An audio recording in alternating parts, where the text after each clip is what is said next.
And let's see how to fill blank cell in Excel without copy paste. So here you can see I have data.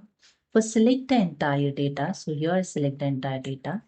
Then press the shortcut key Ctrl plus G. And here the go to dialog box is open. Then click on the spatial. Then click on the blanks. Then click on OK. And you can see your selected data, only blank cell here selected.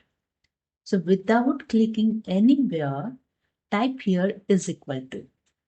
Then press the up arrow key on your keyboard.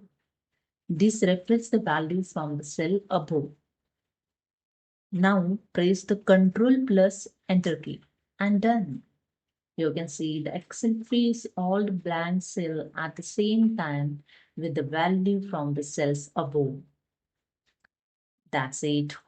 And here the one bonus tip, if you want to convert this data in table, then select the anywhere in this data and press the shortcut key Ctrl plus T.